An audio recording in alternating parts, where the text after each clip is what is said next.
എല്ലാവർക്കും നമസ്കാരം. ഇന്ന് നമ്മൾ വന്നിരിക്കുന്നത് തനി നാടൻ രുചിയിലുള്ളൊരു പനീർ റോസ്റ്റിൻ്റെ റെസിപ്പി ആയിട്ടാണ്. സാധാരണ പനീറൊക്കെ നോർത്ത് ഇന്ത്യൻ സ്റ്റൈലിലാണ് നമ്മൾ കഴിച്ചിട്ടുള്ളത്. പക്ഷേ നമ്മൾ ഈ ചെയ്യുന്ന രീതി എന്ന് പറയുന്നത് തനി നാടൻ സ്റ്റൈലിലുള്ള കേരള സ്റ്റൈലിലുള്ളൊരു പനീർ റോസ്റ്റാണ്. നോൺ വെജ് ഒന്നും ഇല്ലെങ്കിലും ഈ ഒരു കറി മതി ചോറിനോ ചപ്പാത്തിക്കോ ഒക്കെ കഴിക്കാനായിട്ട്. അപ്പോൾ അതെങ്ങനെയാണെന്ന് നോക്കാം. ആദ്യം തന്നെ ഒരു പാത്രം ഒന്ന് ചൂടായി വന്നപ്പോഴത്തേക്ക് നമ്മളതിലേക്ക് 1 ടേബിൾ സ്പൂൺ മല്ലിയാണ് ചേർത്തത്, മുഴുവനുള്ള മല്ലി. ഇതിലേക്ക് 1 ടീസ്പൂൺ വലിയ ജീരകം, 5 വറ്റൽ മുളക്, ഇത് പിരിയം മുളകാണ്, 2 ഗ്രാമ്പു, പിന്നെ ഒരു ചെറിയ കഷ്ണം പട്ട, 2 ഏലക്ക, ഇത്രയും കൂടി ചേർത്തിട്ട് നന്നായിട്ടൊന്ന് വറുത്തെടുക്കണം. ഈ ഒരു മീഡിയം ഫ്ലെയിമിലിട്ടിട്ട് വേണം വറക്കാൻ. ഒരുപാടങ്ങ് കരിയരുത്, കരിഞ്ഞു പോയാൽ മസാലയുടെ മണമൊക്കെ മാറിയിട്ട് വേറൊരു ടേസ്റ്റ് ആവും. അപ്പോൾ എല്ലാം ഒന്ന് ചൂടായിട്ട് ഒരു ലൈറ്റ് ഗോൾഡൻ ബ്രൗൺ നിറമായി വന്നിട്ടുണ്ട്. നന്നായിട്ട് തണുത്തതിന് ശേഷം ഒരു മിക്സിയുടെ ചെറിയ ജാറിലേക്ക് ഇട്ട് കൊടുക്കുന്നുണ്ട്. ഇതിലേക്ക് വളരെ ചെറിയ കഷ്ണം ഇഞ്ചി, 3 അല്ലി വെളുത്തുള്ളിയാണ്. വെളുത്തുള്ളി വലുതാണെങ്കിൽ ഒന്ന് മുറിച്ചിട്ട് ചേർക്കാം.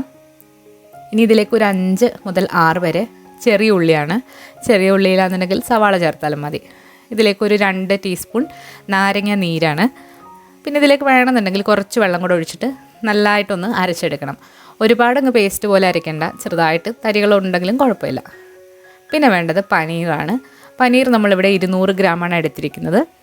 അപ്പോൾ സ്വീഡനിൽ പനീർ വില്ലീസ് എന്ന് പറഞ്ഞ കടയിൽ നല്ല പനീർ കിട്ടും. അപ്പോൾ ഇത് ഇന്ത്യൻ കുക്കിംഗ് ചീസ് എന്ന് പറഞ്ഞിട്ട് നമുക്ക് വാങ്ങിക്കാൻ കിട്ടും. അപ്പോൾ അതാണ്. അപ്പോൾ പനീർ ആദ്യം തന്നെ നമുക്കൊന്ന് കട്ട് ചെയ്ത് എടുക്കാം. നിങ്ങളുടെ ആവശ്യാനുസരണം ഉള്ള വലുപ്പത്തിൽ കട്ട് ചെയ്ത് എടുക്കാവുന്നതാണ്. ആദ്യം തന്നെ നമുക്ക് ഈ പനീർ ഒന്ന് വറുത്തെടുക്കണം. വറുത്തെടുക്കാൻ വേണ്ടിയിട്ട് നിങ്ങൾക്ക് വെളിച്ചെണ്ണയോ നെയ്യോ ബട്ടറോ നിങ്ങൾക്ക് ഇഷ്ടമുള്ള ഏത് ഓയിൽ വേണമെങ്കിലും എടുക്കാവുന്നതാണ്. നമ്മളിവിടെ 2 ടീസ്പൂൺ നെയ്യാണ് ചേർക്കുന്നത്. നെയ്യ് ചേർക്കുമ്പം ഈ റോസ്റ്റിനൊരു പ്രത്യേക ടേസ്റ്റാണ്. നെയ്യ് നന്നായിട്ട് ചൂടായി വന്നു കഴിഞ്ഞാൽ പനീർ കഷ്ണങ്ങൾ ഇതിലേക്കിട്ട് 2 സൈഡും ഒരു ലൈറ്റ് ഗോൾഡൻ ബ്രൗൺ നിറമാകുന്ന വരെ ഒന്ന് വറുത്തെടുക്കാം. പനീർ വറുക്കുമ്പോൾ അതിൽ കുറച്ച് ജലാംശമുണ്ട്, അപ്പോൾ അത് തെറിച്ച് പോകാനുള്ള സാധ്യതയുണ്ട്. അതുകൊണ്ട് ഒന്ന് അടച്ച് വെച്ചിട്ട് വറുത്തെടുക്കുകയാണെന്നുണ്ടെങ്കിൽ പുറത്തേക്ക് അത് തെറിക്കില്ല. അപ്പോൾ ചെറുതായിട്ടൊന്ന് മൂത്ത് വന്നിട്ടുണ്ട്. 2 സൈഡും നമ്മൾ തിരിച്ചു മറിച്ചു വിട്ട് ഒരു ഗോൾഡൻ ബ്രൗൺ നിറമായി വന്നിട്ടുണ്ട്. അപ്പോൾ ഓരോ പനീർ കഷ്ണങ്ങൾ നമുക്ക് കോരി മറ്റൊരു പാത്രത്തിലേക്ക് മാറ്റാം. കുറച്ചുകൂടെ എണ്ണ അതിലേക്ക് വന്നിട്ടുണ്ട്. പനീറിൽ നിന്നുള്ള എണ്ണയാണ്. ഈ എണ്ണയിലേക്ക് നമ്മളൊരു വലിയൊരു സവാളയാണ് പൊടിയായിട്ട് അരിഞ്ഞത് ചേർത്തിട്ട് നന്നായിട്ടൊന്ന് വഴറ്റിയെടുക്കാം. സവാള പൊടിയായിട്ടോ നീളത്തിലോ നിങ്ങൾക്ക് അരിയാവുന്നതാണ്. തീ കുറച്ചുകൂടെ കൂട്ടിയിട്ടിട്ട് കുറച്ച് ഉപ്പും കൂടെ ഇട്ടിട്ട് സവാള നന്നായിട്ടൊന്ന് വഴറ്റിയെടുക്കാം. നമ്മൾ ഈ റെസിപ്പിയിൽ പച്ചമുളക് വേണമെന്നുണ്ടെങ്കിൽ നിങ്ങളുടെ എരിവിനനുസരിച്ചിട്ട് ചേർക്കാം. നമ്മൾ വറ്റൽ മുളകൊക്കെ ചേർത്തിരിക്കുന്നുണ്ട്. നമ്മളിനി അവസാനം ഇതിലേക്ക് കുരുമുളകും ചേർക്കും. അപ്പോൾ എരിവ് അനുസരിച്ചിട്ട് നിങ്ങൾക്ക് പച്ചമുളകിൻ്റെ എണ്ണം കൂട്ടാവുന്നതാണ്.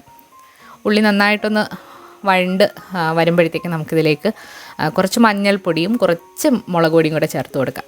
മുളക് നമ്മൾ ഓൾറെഡി ചേർത്തിട്ടുണ്ട്, എങ്കിലും ചെറിയൊരു കളറിന് വേണ്ടിയിട്ട് ഒരു 1/4 ടീസ്പൂൺ കാശ്മീരി മുളകും കൂടി ചേർക്കാം. ഒരു 1/4 ടീസ്പൂൺ മഞ്ഞൾപ്പൊടിയും 1/4 ടീസ്പൂൺ കാശ്മീരി മുളകും കൂടി ചേർത്തിട്ട് പച്ചമണം നന്നായിട്ടൊന്ന് മാറ്റിയെടുക്കാം.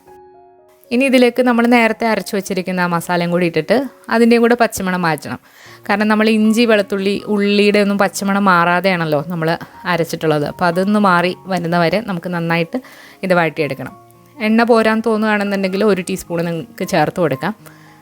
പച്ചമണം മാറേണ്ടത് വളരെ പ്രധാനമാണ്. എങ്കിൽ മാത്രമേ നമ്മൾ ഉദ്ദേശിക്കുന്ന ടേസ്റ്റ് ഈ റോസ്റ്റിന് കിട്ടത്തുള്ളൂ. കുറച്ച് സമയം എടുത്ത് തന്നെ ഇത് ഒന്ന് നന്നായിട്ട് വഴറ്റിയെടുക്കാം.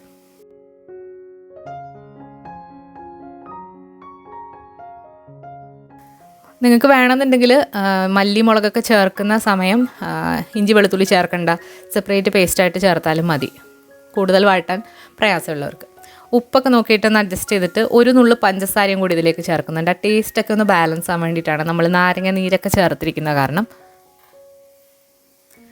നന്നായിട്ടൊന്ന് വഴറ്റാം. ഇനി നമ്മളിതിലേക്ക് ചെറിയൊരു ഗ്രേവി പോലെ കിട്ടാനായിട്ട് നമ്മളിതിലേക്ക് ഒരു 2 ടേബിൾ സ്പൂൺ തൈരും കൂടി ചേർക്കുന്നുണ്ട്. തൈര് നിങ്ങൾക്ക് കയ്യിലില്ലാന്നുണ്ടെങ്കിൽ പകരം കുറച്ച് ചൂടുവെള്ളം കൂടെ ചേർത്താൽ മതി. തൈര് ചേർക്കുമ്പോൾ ഒന്നുകൂടെ നല്ലൊരു റിച്ച് ആയിട്ടുള്ളൊരു ടേസ്റ്റ് കിട്ടാൻ വേണ്ടിയിട്ടാണ്. വെള്ളം ചേർക്കുമ്പോൾ ഒരുപാട് കൂടിപ്പോകരുത്. തൈരൂടെ ചേർത്തിട്ട് നന്നായിട്ടൊന്ന് വഴറ്റിയെടുത്തിട്ടുണ്ട്. ഇനി ഇതിലേക്ക് നമ്മൾ ഫ്രൈ ചെയ്ത് വെച്ചിരിക്കുന്ന പനീറിൻ്റെ കഷ്ണങ്ങളും കൂടെ ചേർത്തിട്ട് ഈ ഗ്രേവി നന്നായിട്ടൊന്ന് കോട്ട് ചെയ്തെടുക്കാം. കുറച്ചുകൂടെ തീ ഒന്ന് കൂട്ടി വെച്ചിട്ട് നമുക്കിത് നന്നായിട്ട് ഡ്രൈ ആക്കി എടുക്കാവുന്നതാണ്.